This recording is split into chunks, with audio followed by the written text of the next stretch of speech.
Assalamualaikum, kami dari kumpulan Bunga Cengkeh.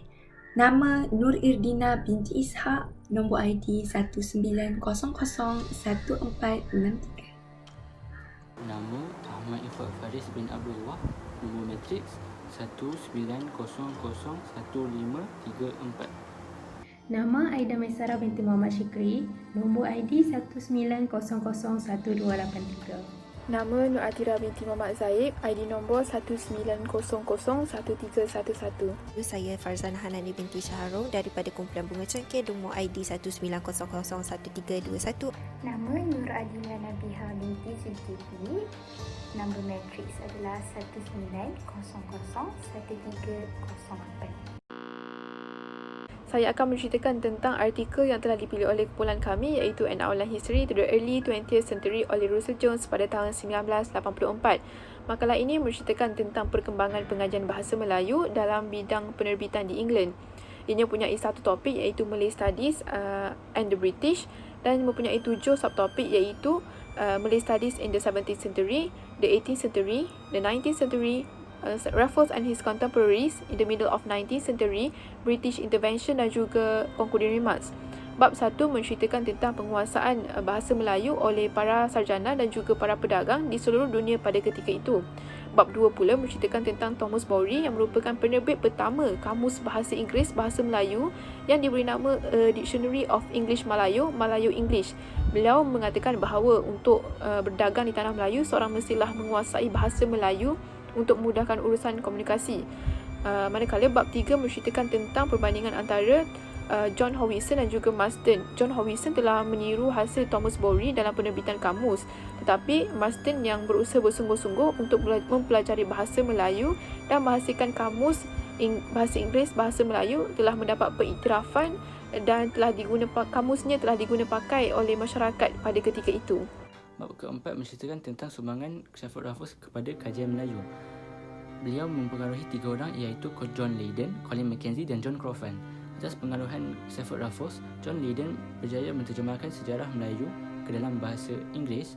Colin Mackenzie berjaya menulis manuskripnya merujuk kepada buku History of Java, dan John Crawford berjaya menerbit A Grammar and the Dictionary of the Malay Language.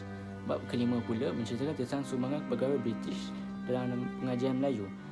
Thomas John Newbold berjaya menerbit sebuah buku iaitu The Political and Statistical Account of the British Settlement in the Straits of Malacca. Selain itu, James Richardson Logan menjadi pengasas kepada The Journal of the Indian Archipelago and Eastern Seas, Eastern Asia. Tetapi penerbit ini berakhir kerana penerbit memutus asas atas sebab ia membebankan dirinya. Dan karya terkenal oleh George Winston Earl adalah The Eastern Seas. Seterusnya, bab ke-6 menceritakan tentang campur tangan British di Malaya. Ia melibat pelbagai jenis ilmuwan dan pentadbir. Terdapat seseorang yang turut memberi sumbangan yang penting dalam pengajian Melayu sehingga beliau mendapat gelaran haji, iaitu Arthur Wedderburn Hamilton. Semua pencapaian dalam pengajian Melayu adalah hasil minat dan usaha untuk mempelajari, mendalami dan menguasai. Secara konklusinya, agama Islam ini adalah agama yang menyeluruh dan juga agama yang sempurna. Hal ini demikian kerana agama Islam ini dia meliputi semua aspek kehidupan seseorang manusia.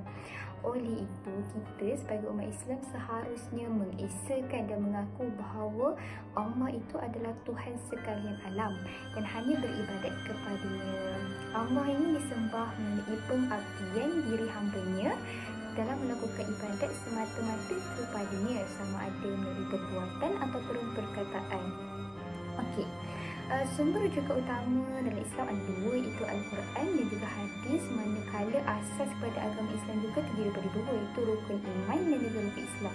Pegangan yang kuat terhadap sumber rujukan agama Islam dan juga asas agama Islam ini akan menentukan darjat seseorang manusia itu di sisi Tuhannya, iaitu Allah.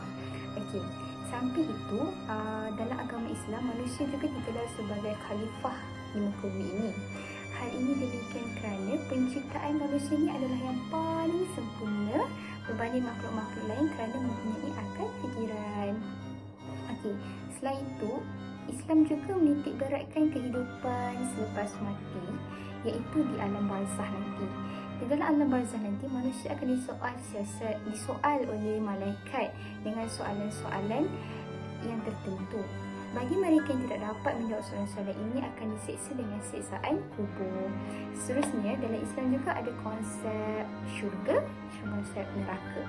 Konsep ini berkait rapat dengan hari kiamat nanti, di mana pada hari itu pahala dan juga dosa akan dihitung, dan juga pahala dan dosa ini akan menentukan sama ada seseorang manusia itu akan dimasukkan ke syurga ataupun neraka. Okey, Islam juga mempunyai 4 mazhab. Keempat-empat mazhab ini, sumber rujukan utama dia adalah Al-Quran dan juga hadis. Cuma perkara yang membezakan empat-empat mazhab ini adalah pemutusan ijtihadnya. Akhir sekali, perkara haram dalam Islam ini terbahagi kepada dua, iaitu haram li zatihi dan juga haram li ghairihi. Dalam kata lain, perbezaan haram kedua haram ini adalah daripada sifatnya dan juga faktor-faktor luarannya. Bagi tugasan kajian tempat ibadat ini, kami memilih Masjid Taman Putra Perdana. Masjid ini terletak di Puchong, Selangor.